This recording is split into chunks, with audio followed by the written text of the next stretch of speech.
Hi, I'm Jeanne Fiorini, and thanks for being here at the Tarot Tips. Today we're going to talk about how you might be able to use your tarot cards with your dreams. Not your daydreams, not your wishes and desires. That would be a whole other subject. But to how you could work with your tarot cards with the dreams that you have while you're asleep.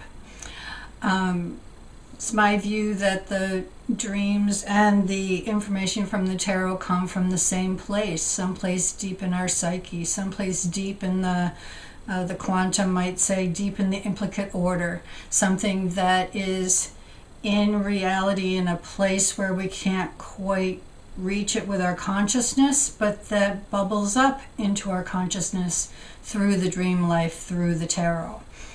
So it seems to me a natural fit to be able to think about, well, how could I use my cards to work with my dreams? So I'm going to give you a suggestion or a few suggestions here, and I'm going to give you an example about how to work it. Just a few caveats before we get going. Dream life is very subjective. You don't, no one knows the resonance of a dream but the dreamer. Okay, so if you're going to decide to work with this method with somebody else, be sure not to be directive about the cards that they may choose or their interpretation of the dream, because the dream is so personal and so unique to our own holographic experience that it's really inappropriate for another person to tell someone what their dream is about. But we can use Jeremy Taylor's method of projective dreaming, which is to say, when I have that dream, I feel blah, blah, blah. When I hear that dream, it makes me feel blah, blah, blah. So not telling the dreamer what the dream means, but relaying your own experience.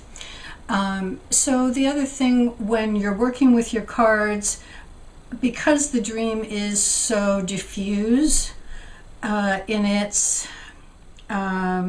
symbolism sometimes and in its meaning, it's going to be important to react intuitively if you decide to draw cards intentionally rather than draw them at random. So let yourself pick the cards that feel like they're the right ones for you. Let yourself kind of work with the dream in a dream-like way. So some of that will become more clear as we get to the example. The first thing to always remember about if you're going to do any kind of dream work is to write down your dreams as soon as you can, and to not filter them, to write them down as you hear them in your head when you wake up, or as you perceive them when you first wake up. Leave in the messiness, leave in the words that seem out of place. Make sure that you write it in the way that it comes to you. Don't edit it.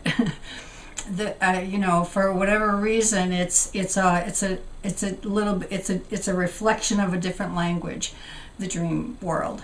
So we can't be being editors and being too literal about things. So write your dream down, write it down in the way that it comes to you.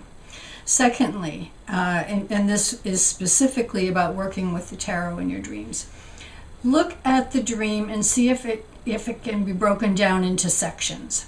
If there are, in this particular example I have does have sections, but your dream may not.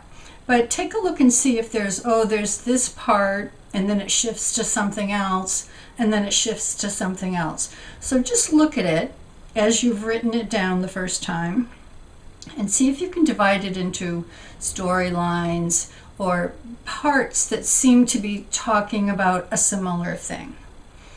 And then you have a choice. You can take each of those sections and draw cards at random. What might this part of the dream be trying to tell me?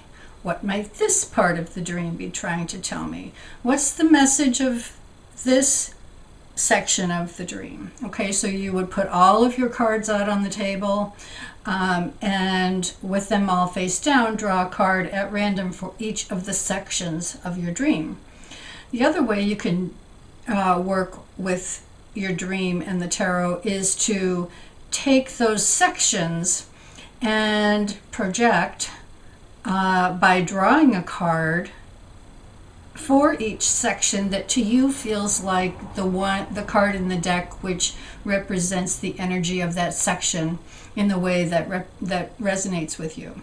So that's what I've done here. I've picked cards intentionally that seem to define or relate to how the dream felt, kind of what the energy was of that section. Once you've got your cards pulled, so you might have, I would really encourage you to keep it as simple as you can. Try not to have 25 cards out there. If you can keep it under, 6 to 8 cards, that'd be great. In this example, I have 3 cards, but just to use it as an example. So try to keep it simple. And then, kind of trying to forget about the dream. Just look at the cards you have there. If you were doing a reading for yourself or for someone else, and these were the cards that came up on the table, what would you say to that person?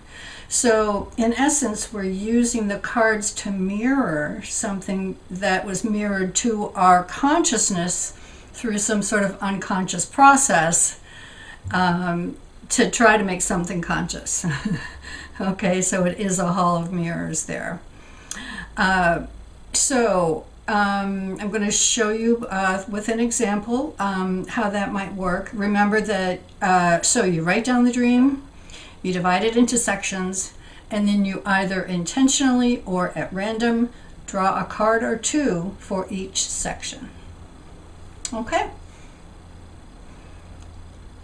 I'll go and show you the example. I'm debating on whether I want to tell you the dream first.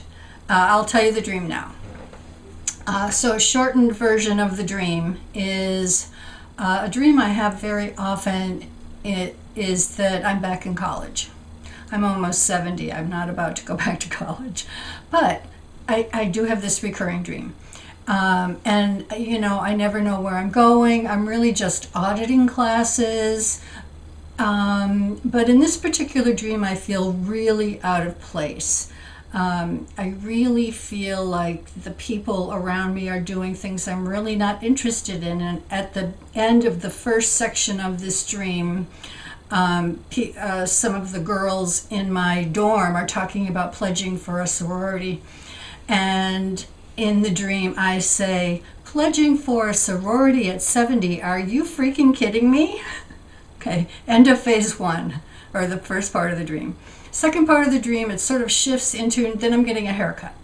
And I kind of like what the person did, but it wasn't quite right. So I go to somebody else, and I like it even less. So then I go to somebody else to try to repair that, and it's just getting worse and worse and worse. So now I've got this kind of funky hairdo, and it's all over the place, and I really haven't found the right person to cut my hair. Back to the college scene. I'm back on the campus. I'm wandering around, feeling kind of lost, and was really noticing nature. I was noticing how the leaves were very green, and maybe there were birds chirping. And I just remember walking along this path and feeling very calm, even though I was feeling very lost. And as I was walking along some sort of gravelly path, a fish scuttled across my path and sort of crystallized, or fossilized is really a better word, off to the side here. And it made me look at it, and it turned out to be sort of a fancy sort of a fish. And then I woke up. So with that, in the dream life, it doesn't make sense. That's okay. So I thought, well, this dream feels important. I feel like I've reached a certain kind of realization of some kind, but I'm not quite sure what it is. So I pulled out my cards, and I will show you what I came to. Here's the card that I pulled intentionally for the first part of the dream, this feeling like I don't belong, what am I doing here? I'm wandering around and I'm an outsider. I really don't belong here. I'm much too old and or not interested in what's going on here at college, even though I feel some responsibility to be there. So I pulled the Five of Pentacles as for the first section of that dream.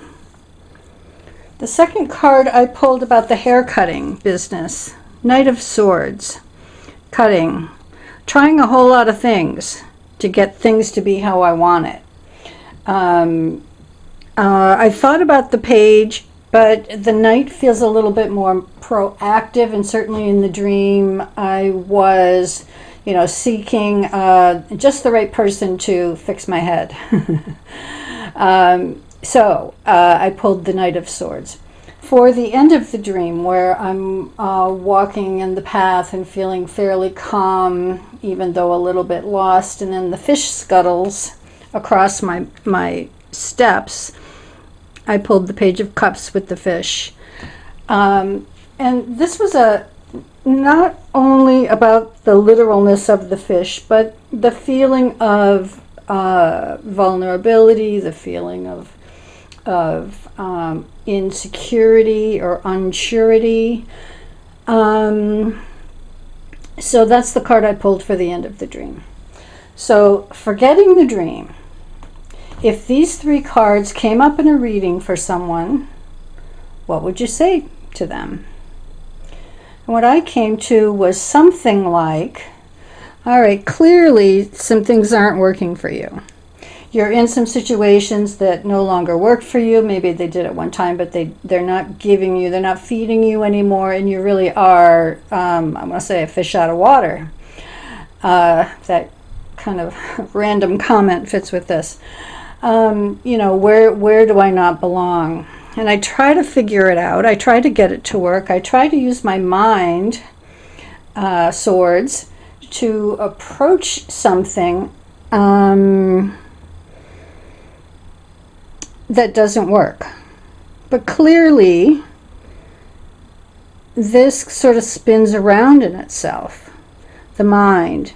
At the end of the story here, we see the Page of Cups, a more heartfelt approach, where if a person wants to solve this, using a mental exercise to get yourself there probably isn't going to work. That we have to go to the heart, to the heart's desire, to what maybe the ideal scenario is here. What would really feel appropriate for me right now, good for me, honest in a heartfelt kind of way. And it brought me a lot of clarity. It had, whereas the dream itself maybe felt a little agitating and confusing, and it is a recurring dream. That the dream itself did not offer me the clarity that throwing the cards afterwards and thinking about the dream and really dividing it up into looking at, well, what's really going on here, that really brought me some peace and has sort of set me on a little bit of a different track in my life. So I thought it would be hopefully helpful for you to see this method. Remember that you have options about whether you pull these cards for each of the dream sections intentionally or at random.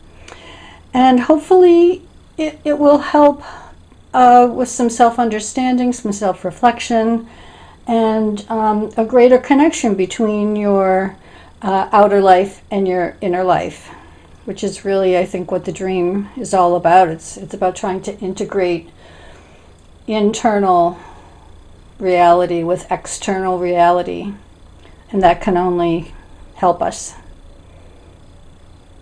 So thanks for going through this exercise with me, and we'll see you next time.